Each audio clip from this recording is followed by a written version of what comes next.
अस्सलामु अलैकुम व रहमतुल्लाह। अल्हम्दुलिल्लाह नहमदुहु व नस्तईनुहु व नस्तगफिरुहु व नु'मिनु बिही व नतवक्कलु अलैहि व नऊज़ु बिल्लाहि मिन शुरूरि अनफुसिना व मिन सय्यिआति अमालिना। मन यहदिल्लाहु फला मुदिल्ल लहु व मन युद्लिल्हु फला हादिय लहु। वअशहदु अल्ला इलाहा इल्लल्लाहु वहदहु ला शरीका लहु वअशहदु अन्न सय्यिदना व मौलाना मुहम्मदन अब्दुहु व रसूलुहु। अम्मा बअदु फ़क़द क़ाल अल्लाहु तआला फ़ी कलामिल मजीद। अऊज़ु बिल्लाहि मिनश शैतानिर रजीम। बिस्मिल्लाहिर रहमानिर रहीम।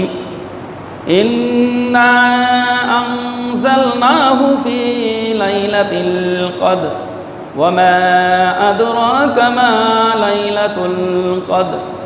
लैलतुल क़द्रि खैरुम मिन अल्फ़ि शहर। तनज़्ज़लुल मलाइकतु वर्रूहु फ़ीहा बिइज़्नि रब्बिहिम मिन कुल्लि अम्रिन सलाम। हिया हत्ता मतलइल फ़ज्र। वक़ाल रसूलुल्लाहि सल्लल्लाहु अलैहि वसल्लम मन क़ाम लैलतुल क़द्रि ईमानन व इह्तिसाबन गुफ़िर लहु मा तक़द्दम मिन ज़ंबिहि। आमन्तु बिल्लाहि सदक़ल्लाहु मौलानल अज़ीम व सदक़ रसूलुहुन नबियुल करीम व नहनु अला ज़ालिका मिनश शाहिदीन वश्शाकिरीन वल्हम्दुलिल्लाहि रब्बिल आलमीन। अल्लाहुम्मा सल्लि अला मुहम्मदिन व अला आलि मुहम्मद कमा सल्लैता अला इब्राहीम व अला आलि इब्राहीम इन्नका हमीदुम मजीद। अल्लाहुम्मा बारिक अला मुहम्मदिन व अला आलि मुहम्मद कमा बारकता अला इब्राहीम व अला आलि इब्राहीम इन्नका हामिदुम मजीद। सम्मानित हाज़रीन, महान अल्लाह ताआला आमादेरके माहे रमजानेर 25तम दिने तार घर मस्जिदे जुमार नामाज पढ़ार जन्य आसार तौफिक दान करेছেন। शुक्रिया आदाय करी आलহামদুলিল্লাহ। আমরা গত জুমাতে আলোচনা করেছিলাম শবে কদরের সম্পর্কে। সেই আলোচনার প্রেক্ষিতে আজকেও শবে কদরের গুরুত্ব সম্পর্কে সংক্ষিপ্ত কিছু কথা বলবো। যে শবে কদর এমনই একটি মর্যাদাবান যেটা কিয়ামত পর্যন্ত এই লাইলাতুল কদর বলবৎ থাকবে। কিয়ামত পর্যন্ত লাইলাতুল কদর কি বলবৎ থাকবে, বন্ধ হবে না। আর এই লাইলাতুল কদর মহানবী সাল্লাল্লাহু আলাইহি ওয়াসাল্লামের উম্মতকেই আল্লাহ তাআলা দান করেছেন, বিগত কোনো উম্মতকে দান করেন নাই। অনেক গুরুত্ব রয়েছে, ফজিলত রয়েছে। যাই হোক, আমরা কোরআনের মধ্যে পেয়েছি যে কদর হাজার মাস অপেক্ষা কি উত্তম। হাজার মাস অনেকেই বলেছেন 84 বছর, অনেকেই বলেছেন 83 বছর 4 মাস। তাইলে 83 বা 84 যাই বলেন, মানুষের উম্মতে মুহাম্মাদি বর্তমান আমরা দেখা যায় 70-75-এর মধ্যেই মানুষের দুনিয়ার থেকে ওফাত হয়। এত সময় যে একটা রাতে যদি ইবাদত করতে পারে তাহলে হাজার মাস অপেক্ষা উত্তম হবে। অপেক্ষা মানে কি আরও বেশি থাকতে পারে, তাই না? নির্ধারিত বলেন নাই যে 1000। ইসলামিক চিন্তাবিদগণ 1000 মাসকে বা 1000 মাসকে গবেষণা করে তারা বলেছেন 30,000 রাত। কত রাত? 30,000 রাত। আল্লাহ তাআলা মহাপরাক্রমশালী, তিনি যা ইচ্ছা তাই করতে পারেন। উনি শুধু যদি বলেন কুন ফায়াকুন, সাথে সাথে হয়ে যায়, তাই না? আল্লাহর ইচ্ছা। যে মহান আল্লাহ তাআলা 30,000 রাতের মতো মর্যাদা দান করেছেন কি এই রাতকে। এটা একটা ধারণা, কিন্তু নির্ধারিত কিন্তু না যে 30,000 রাত। এখন আসেন, আপনি বা আমরা যদি এই রাতে 1 টাকা দান করতে পারি, তাহলে 1 টাকার বেনিফিট কত হবে? 30,000 রাত। তাহলে 1 টাকা দান করলে ডবল। যদি 2 রাকাত নামাজ পড়ি অন্য মাসের চেয়ে ডবল, তাইলে 30 গুণন দেন, কত হয়ে যাচ্ছে? এত নেকি, এত সওয়াব আমল নামায় জমা হবে। কিন্তু ভাই, আমরা এগুলো শুধু বলি আর কি শুনি, আমাদের কাছে এটা গুরুত্ব আসে না। আল্লাহ তাআলা বলেছেন সূরা হজের 32 নম্বর আয়াত, ওয়ামাই ইউআযযিম শাআইরাল্লাহি ফাইন্নাহা মিন তাকওয়াল কুলুব। ওয়ামাই ইউআযযিম, যে সম্মান করবে, মূল্যায়ন করবে, শাআইরিল্লাহ, মহান আল্লাহ তাআলার নিদর্শনাবলীকে, আল্লাহর নিদর্শনকে।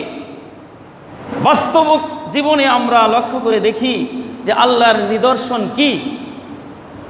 শাআইরিল্লাহ দ্বারা কি বুঝাইছেন?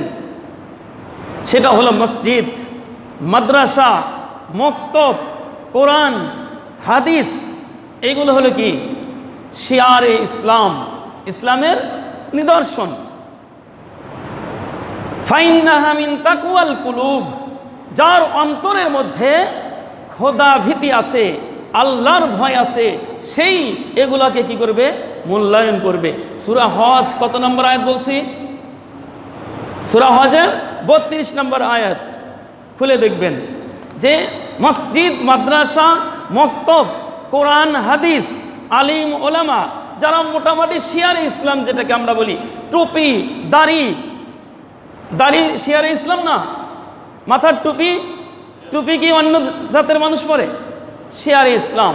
এগুলোকে যারা মূল্যায়ন করবে, যারা সম্মান করবে, ফাইন্নাহা মিন তাকওয়াল কুলুব, আল্লাহ বলেছেন কি তাদের হৃদয়ের মধ্যে কি থাকে? যদি আল্লাহর ভয় থাকে, খোদা ভীতি থাকে, তাহলে তারা এগুলোকে মূল্যায়ন করবে। এবারে আসেন, আমরা লাইলাতুল কদর শুধু ওয়াজ শুনতেছি আর বলতেছি, কিন্তু এটাকে আমরা কি করতেছি না? এই আয়াত বলার মাকসাদ হইল যে আমরা মূল্যায়ন করছি না। ভাই, আজকে আমরা রমজানকে আনুষ্ঠানিকতার মধ্যে নিয়ে গেছি। শেষের 15 দিন এটা আমাদের অনুষ্ঠান শুরু হয়ে গেছে। আমরা কি করতেছি? মার্কেটের জন্য ব্যস্ত, তাই না? আমরা ঈদের আনন্দ উপভোগ করব, সেই জন্য আমরা ব্যস্ত। মহান আল্লাহ তাআলা যে বললেন যে 1000 মাস অপেক্ষা উত্তম হবে, সেই ইবাদতের জন্য তো আমরা ব্যস্ত হইলাম না। ভাই, অন্তরের মধ্যে যদি খোদাভীতি থাকতো, আল্লাহর ভয় থাকতো, আল্লাহর প্রেম থাকতো, আল্লাহর মহাব্বত থাকতো, আর ভালোবাসা থাকতো, তাহলে আমরা মার্কেট ছেড়ে দিয়ে মসজিদে এসে পড়ে থাকতাম। বিশ্বের শ্রেষ্ঠ মানব, মহামানব হযরত মুহাম্মদ সাল্লাল্লাহু আলাইহি ওয়াসাল্লাম, ওনার জীবনটা দেখেন, ওনার শেষ জীবন দেখেন। উনি ওফাত পর্যন্ত মসজিদে নববীতে উনি ইতিকাফে পড়ে থাকছেন।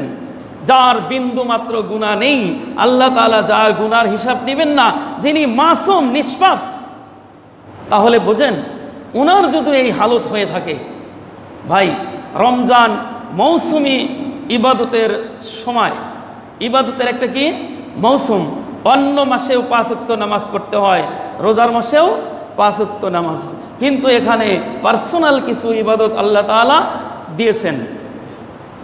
দেখেন, 30,000 রাত, এক রাত যদি আমি ইবাদত করতে পারি, এত সওয়াব দিবে।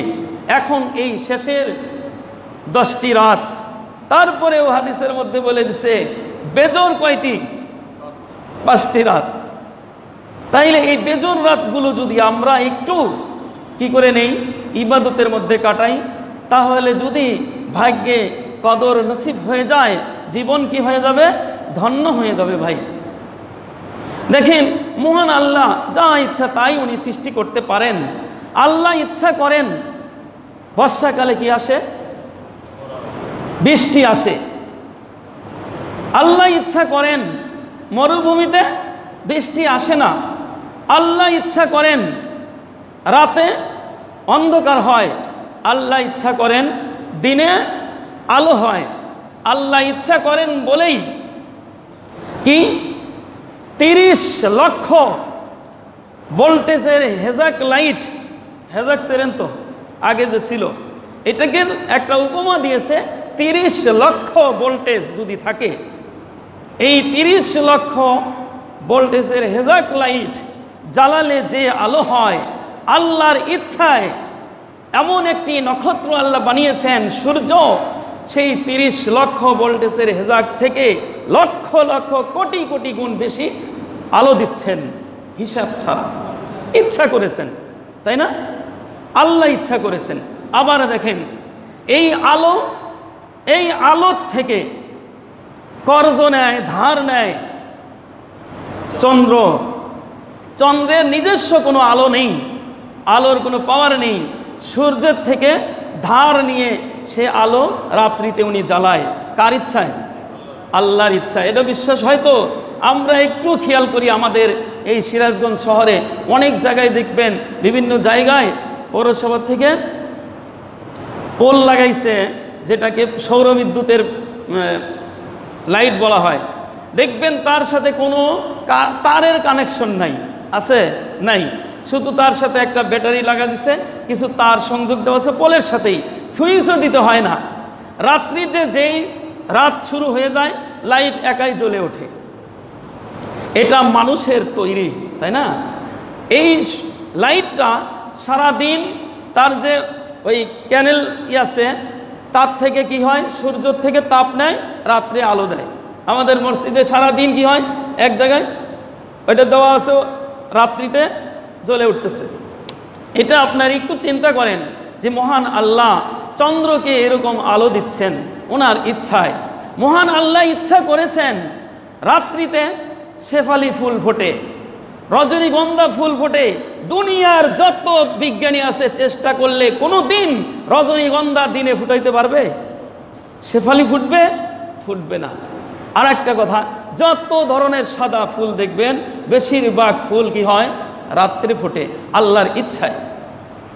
তাহলে এগুলো সব আল্লাহর ইচ্ছা। ওই আল্লাহ ইচ্ছা করেছেন এই উম্মতকে লাইলাতুল কদরের মর্যাদা দান করবেন, তাই না? এটা আল্লাহর ইচ্ছা। হুজুর সাল্লাল্লাহু আলাইহি সাল্লামের উম্মতের এটা মর্যাদা, কিয়ামত পর্যন্ত এই মর্যাদা অক্ষুণ্ণ থাকবে, নষ্ট হবে না। সম্মানিত হাজিরিন, লাইলাতুল কদরে আমাদের সবচেয়ে বেশি আমল যেটা, সেটা হলো ইবাদত। ইবাদতের মানকে আরও বেশি ডেভেলপ করতে হবে, আরও বাড়িয়ে দিতে হবে। যে অন্য সময় আমরা যে ইবাদত করি, এই মাসে ইবাদত আরও বেশি করতে হবে। ভাই একটু খেয়াল করি, কার কথা? আল্লাহ রসুলের কথা। সাহাবায়ে কেরামের আমল, তাবেঈনদের আমল। রমজান মাস তারা আমলের মাস বানিয়েছিলেন। আমরা রমজান মাসকে উৎসবের মাস বানিয়েছি, খাওয়ার মাস বানিয়েছি, ভজনের মাস বানিয়েছি। আর সাহাবায়ে কেরাম তারা বানাইছিল আমলের মাস, আমল করতেন বেশি বেশি। আল্লাহ রসুল বলেছেন, মান কামা লাইলাতুল কদরি ঈমানান ওয়া ইহতিসাবান গুফিরা লাহু মা তাকদ্দামা মিন যামবি। যে কেউ ঈমানের সাথে সওয়াবের আশায় কদরে যদি কি হয়, ওই রাত্রিতে ইবাদত করে, দাঁড়িয়ে দাঁড়িয়ে ইবাদত করে, আল্লাহ তাআলা তার পূর্বের সব গুনাহ মাফ করে দিবেন। তাইলে আমল, ইবাদত, ইবাদতের মর্যাদা আরও বাড়াই দিতে হবে, ইবাদতের মানকে আরও বাড়াতে হবে। তারপরে দ্বিতীয় একটা আমল হইল ক্ষমা প্রার্থনা করা। কি পাওয়া? ক্ষমা প্রার্থনা। বেশি বেশি এই কদরে আল্লাহর কাছে ক্ষমা প্রার্থনা করা। হযরত আয়েশা সিদ্দিকা রাদিয়াল্লাহু তাআলা আনহা রাসূল করিম সাল্লাল্লাহু আলাইহি সাল্লামকে বলেছিলেন, আরাইতা ইন আলিমতু লাইলাতুল কদরি মাযা আকুলু ক্বালা কুলি আল্লাহুম্মা ইন্নাকা আফুবুন তুহিব্বুল আফওয়া ফাআফু আন্নি। দেখেন আয়েশা রাদিয়াল্লাহু তাআলা আনহা আল্লাহ রাসূলকে বলছিলেন, হে আল্লাহ রাসূল, আমি যদি কদর পেয়ে যাই মা আকুলু, তাহলে আমি কি বলবো? এই কদর পেলে আমার আমল কি, আমার কি করতে হবে? ক্বালা রাসূলুল্লাহ, ক্বালা রাসূল বললেন, কুলি, তুমি বলবে আল্লাহুম্মা ইন্নাকা আফুবুন তুহিব্বুল আফওয়া ফাআফু আন্নি। হে আল্লাহ, আপনি ক্ষমাশীল, ক্ষমাকে ভালোবাসেন, আমাকে আপনি ক্ষমা করেন। এই দোয়া আয়েশা রাদিয়াল্লাহু তাআলা আনহাকে কি আল্লাহ রাসূল শিখাইয়ে দিলেন যে কদর পেয়ে গেলে তুমি এটা পড়বে। এই দোয়াটা অন্য এক হাদিসের মধ্যে আসছে, আল্লাহুম্মা ইন্নাকা আফুবুন কারীম তুহিব্বুল আফওয়া ফাআফু আন্নি। দুইটাই সহিহ হাদিস, যে আল্লাহুম্মা ইন্নাকা আফুবুন তুহিব্বুল আফওয়া ফাআফু আন্নি, আল্লাহুম্মা ইন্নাকা আফুবুন কারীম তুহিব্বুল আফওয়া ফাআফু। কারীম শব্দটা শুধু বৃদ্ধি। এই দোয়া তো মুখস্থ আছে, কার কার মুখস্থ আছে? যাক মাশাআল্লাহ, অনেকেরই মুখস্থ আছে। ভাই, এটা একটা দোয়া আল্লাহ রাসূল তার সহধর্মিনী আয়েশা সিদ্দিকাকে শিখিয়ে দিয়েছেন। ভাই, আমরা প্রত্যেকেই যারা বিবাহ করেছি, নিজের স্ত্রীকে অন্ততপক্ষে আজকের মসজিদ থেকে গিয়ে বলবো যে, হে স্ত্রী, তুমি এই দোয়াটা মুখস্থ করে নাও। তাহলে কি রাসূলের একটা কি হবে? সুন্নাত তো আদায় হইল। নিজের স্ত্রীকে দোয়া শিখিয়ে দিলেন। দোয়াটা অল্প, এক লাইন। দেখেন কয়টা কথা, আল্লাহুম্মা ইন্নাকা আফুবুন তুহিব্বুল আফওয়া ফাআফু আন্নি, 5টা কথা মুখস্থ হবে না? সবাই একটু আমার সাথে বলেন তো দেখি, আল্লাহুম্মা ইন্নাকা আফুবুন তুহিব্বুল আফওয়া ফাআফু আন্নি, আল্লাহুম্মা ইন্নাকা আফুবুন তুহিব্বুল আফওয়া ফাআফু আন্নি। দোয়াটার অর্থ হইল যে, হে আল্লাহ, আপনি ক্ষমাশীল, ক্ষমাকে ভালোবাসেন, আমাকে আপনি ক্ষমা করে দেন।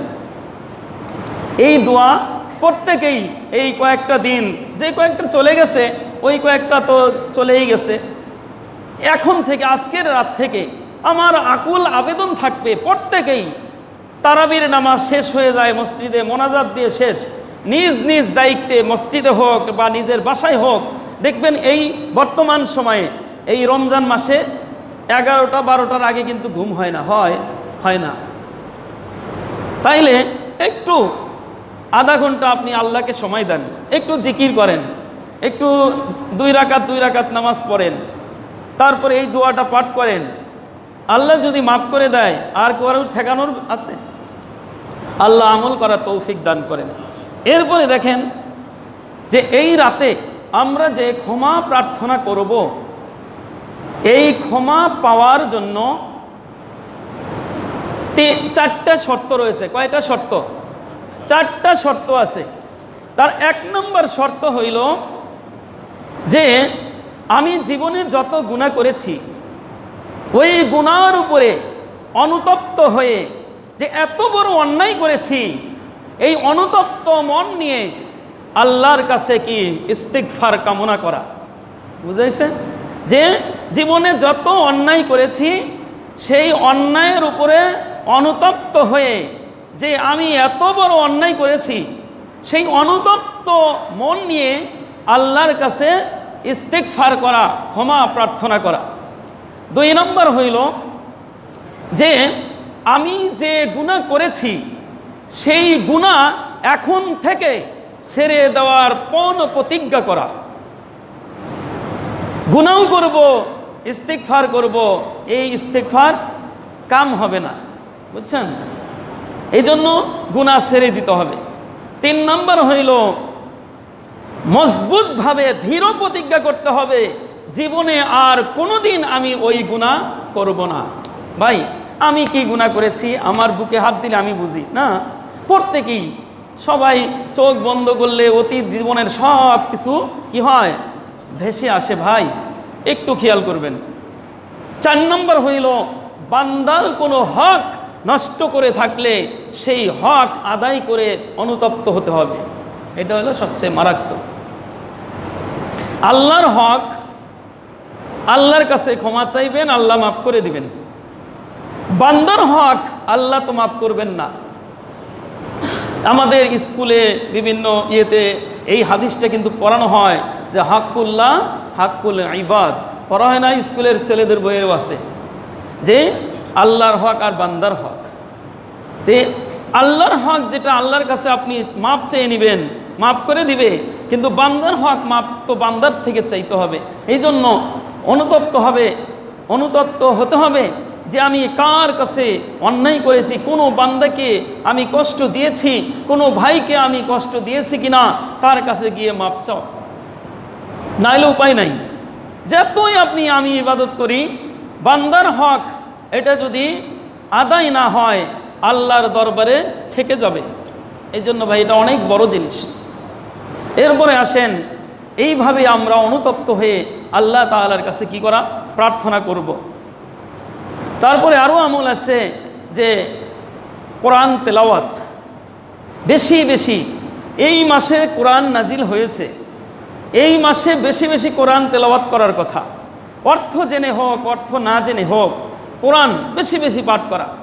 দেখেন দুনিয়াতে কত ধরনের বই পুস্তক আছে, তাই না?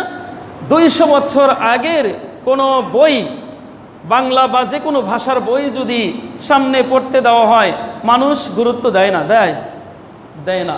আর 1400 বছর আগের কোরআন শরীফ দেখেন রমজান মাসে সারা দুনিয়াতে তেলাওয়াত হচ্ছে, কিয়ামত পর্যন্ত এভাবে হতেই থাকবে। সেই কালাম, সেই আল্লাহর বাণী, সেই কোরআন এত মর্যাদাবান, আমি আপনি শিখতেছি না, জানতেছি না। সম্মানিত হাজিরিন, আমরা এটা চেষ্টা করব। আরেকটা আমল হইল যে কিয়ামুল লাইল, এই রাতে বেশি বেশি ইবাদত করা।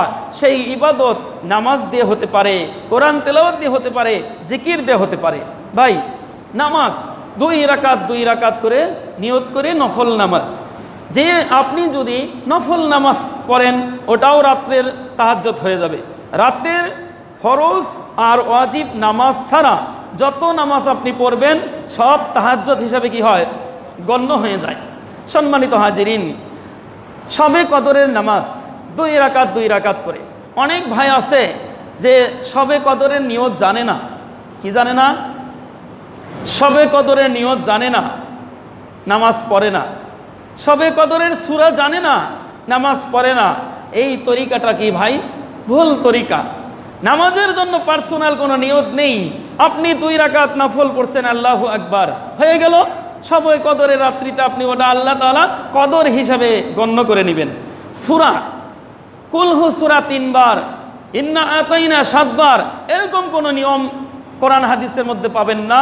চটি কিছু বইয়ের মধ্যে, মানে বাজারজাতকরণের জন্য কিছু বই তারা ছাপায়, ওর মধ্যে এগুলো পাবে, যেগুলো আমাদের মা বোনরা বেশি উৎসাহ হয়। সম্মানিত হাজিরিন, প্রত্যেকে গিয়ে নিজের বাড়িতে মা বোনদেরকে শিখাইয়া দিবেন যে নামাজের জন্য সূরা আলাম তারা থেকে নাস পর্যন্ত ছোট ছোট সূরা আছে, এর মাঝে যেটা জানা আছে সেটাই পড়বে। অনেকেই প্রশ্ন করে আয়াতুল কুরসি দিয়ে নামাজ হবে কিনা, হাসরের শেষে 3 আয়াত দিয়ে, হ্যাঁ হবে। কোরআনের যে কোনো জায়গার থেকে আপনি পড়বেন, নামাজ কি হয়ে যাবে।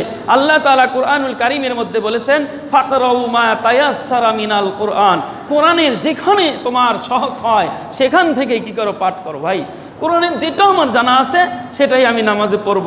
তবে শর্ত হইল কিয়ামুল লাইল, এই রমজান মাসে কদরের নামাজ রাকাতের সংখ্যা বৃদ্ধি না করে, রাকাতের কি রাকাত 10 রাকাত 20 রাকাত 50 এরকম রাকাত লম্বা করতেছি তা না ভাই। এখানে রাকাত বেশি না করে রাকাতের থাকাটা, কোয়ান্টিটির থেকে কোয়ালিটিকে আমরা কি দিব, প্রাধান্য দিব। তার মানে সংখ্যার দিকে আমরা প্রাধান্য না দিয়ে মানের দিকে কি দিব ভাই, প্রাধান্য দিব। যে আমার রাকাতের মানটা কি হলো, আমি প্রথম রাকাতে সূরা ইয়াসিন পড়েছি, দ্বিতীয় রাকাতে সূরা আর রহমান পড়েছি, এটা হলো কি মানসম্পন্ন।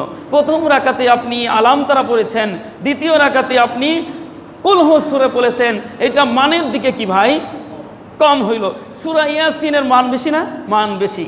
আর আর রহমানের মান বেশি। এরকম আপনার, আমি বলি না যে আর রহমান দিয়েই পড়তে হবে, ইয়াসিন দিয়েই পড়তে হবে। আপনার যতগুলো সূরা জানা আছে ওই সূরার মধ্যে দেখবেন যে সূরাটা বেশি কি বড়, ওই সূরা তাহাজ্জুদের নামাজে বা লাইলাতুল কদরের নামাজে আপনি পড়বেন এটা। তারপরে আরও একটা নিয়ম হইল যে আপনার সূরা যেহেতু বড় জানা নাই, তাহলে যতটুকু জানা আছে অতটুক দিয়েই পড়েন। কিন্তু রুকুতে গিয়ে তাসবিহগুলো আমরা 3 বার পড়ি না? জামাতে নামাজ পড়ার জন্য ইমাম সাহেব বেশিরভাগ 3 বার পড়েন। তার মানে মসজিদে জামাতে বিভিন্ন কোয়ালিটির নামাজ আছে, কেউ আস্তে পড়ার, কেউ জোরে পড়ার, এই জন্য আমরা 3 বারকে প্রাধান্য দিই। 3 বার, 5 বার, 7 বার, এইভাবে বেজোর সংখ্যক আপনি সুবহানা রব্বিয়াল আযীম রুকুতে গিয়ে পড়েন। আবার সিজদাতে গিয়ে সুবহানা রব্বিয়াল আলা, বেশি সংখ্যক আপনি বেজোর পড়তে থাকেন, কোনো অসুবিধা নাই।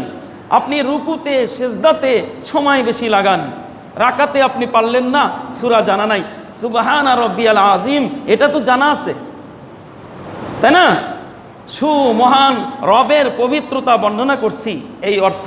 আপনি অর্থ দিকে একটু খেয়াল করে যে আমার রবের পবিত্রতা বর্ণনা করছি, সিজদাতে গিয়ে সুবহানা রব্বিয়াল আলা পড়লেন, এই অর্থ দিকে খেয়াল করলেন। 5 বার 7 বার পড়েন। আপনি রাকাত 2 রাকাত নামাজ পড়তে 10 মিনিট হয়ে গেল, যাক 20 মিনিট হলো হোক। এখানে আমি বলছিলাম যে রাকাতের কোয়ান্টিটির থেকে কোয়ালিটিকে আপনি প্রাধান্য দিবেন। ওলামা ইকরাম এটাই বলে যে রাকাতের সংখ্যা বেশির থেকে রাকাতের মানকে বৃদ্ধি করাটাই হলো কি ভাই উত্তম। সম্মানিত হাজিরিন, আমরা এই চেষ্টা ইনশাল্লাহ করব। আরেকটা হইল রমজান মাস, ইবাদতের মাস। রমজান মাস আল্লাহ প্রেমের মাস, রমজান মাস সহানুভূতির মাস, রমজান মাস সহনশীলতার মাস, রমজান মাস ধৈর্যের মাস, এরকম আরও অনেক, তাই না? ধৈর্য। রমজান মাস সম্প্রীতির মাস, রমজান মাস ভাগ্য রজনীর মাস। তাইলে এতগুলো কি আছে? বরকত আছে। ধৈর্য, আল্লাহ রসুল বলেছেন রমজান ধৈর্যের মাস, ধৈর্যের প্রতিদান জান্নাত। এই ধৈর্য সামাজিকভাবে শুধু নয়, রাষ্ট্রীয়ভাবেও এই ধৈর্যের কি গুরুত্ব দিতে হবে। ধৈর্য সব মানুষের মধ্যে ধৈর্য আসতে হবে, তাহলে সমাজের মধ্যে কি হবে? ইনসাফ কায়েম হবে। আজকে দেখেন, আজকে বলেন তো ইফতারের সময় কত? অনেক মানুষের জানা নাই, তাই না? 37। এটা যারা মোটামুটি এগুলো করে তারা জানে। দেখেন, আমরা নামাজের সময় অনেক বছর আগের থেকেই মাগরিবে 15 মিনিট আর ফজরে 10 মিনিট, 9 মিনিট হওয়ার পরেই দেখা যেতেছে যে হুজুর আসতেছে নাকি। একবার ঘড়ির দিকে তাকান, একবার পিছনের দিকে তাকান, বোঝেন যে ধৈর্যের মাস। আপনি ধৈর্য কতটুকু আনলেন? ডিজিটাল টাইম এখানে আছে, 10 বাজেই নাই, 9:25 হয়েছে, পিছনে তাকাতাকি করতেছেন, আর একজনে বলতেছেন, এদিক ওদিক দেখতেছেন। ধৈর্য কোথায় গেল? আজান আর একামতের মাঝে দোয়া কবুল হয়। কি কবুল হয়? সহি হাদিসে আছে আজান একামতের মধ্যে দোয়া কবুল হয়। আপনি ইমাম সাহেব টাইম হলে তো নামাজ পড়বেই, নাই 5 মিনিট পরেই পড়ুক, আপনার নাও ভেঙে দোয়া হবে না, তাই না? একটা অন্য ভাষা বললাম, যাই হোক, আল্লাহ মাফ করেন। যে 5 মিনিট পরে বললে কোনো সমস্যা নাই, কিন্তু আপনি এদিক ওদিক তাকায়া মসজিদের মধ্যে একটা সুন্দর পরিবেশ নষ্ট করলেন। এটা ধৈর্যকে আপনি কি দিলেন? ধৈর্যকে নষ্ট করে দিলেন। এরপরে দেখেন 37 আজান, ইমাম মুয়াজ্জিন সাহেবের 1 মিনিট যদি আজান দিতে যায়, তাইলে 55 মিনিটে নামাজ পড়ি, 15 মিনিট, এখানে 2 মিনিট বেশি হয়েছে, তাই না? 38 39, 40 থেকে 55, 15, 2 মিনিট টাইম বেশি হয়েছে। আল্লাহর অনেক বান্দা এটা অপছন্দ, সমালোচনা, হুজুর কি করলো, এই করলো, সেই করলো। দেখেন 2 মিনিট টাইম তার ধৈর্য হয় না, ওই লোকের রোজা কি হইল ভাই? এটা পরিতাপের বিষয়। মসজিদে এসে 1 মিনিট সহ্য হয় না, ধৈর্য। আল্লাহ রসুল বলেছেন রমজান ধৈর্যের মাস, ধৈর্যের প্রতিদান জান্নাত। আমরা কেমন ধৈর্য অর্জন করতে পারলাম ভাই? এগুলো খেয়াল করতে হবে। যে আমি বারবার বলি যে আজান ইকামতের মধ্যে আপনি দোয়া বসেন, জিকির করেন, জিকির করতে করতে ঠোঁটকে কি বানান, তরুতাজা বানান। আল্লাহ বিজিক্রিল্লাহি তাতমাইন্নুল কুলুব, যে অন্তর বেশি বেশি, যে মুখে বেশি বেশি জিকির হবে তার অন্তর প্রশান্তি আসবে, ওই অন্তর দিয়ে খারাপ চিন্তা আসবে না। ভাই জিকির করেন, আল্লাহ তাআলা এগুলো বোঝার তৌফিক দান করেন। ওয়া আখির দাওয়ানা আনিল হামদুলিল্লাহি রাব্বিল আলামিন। আসসালামু আলাইকুম।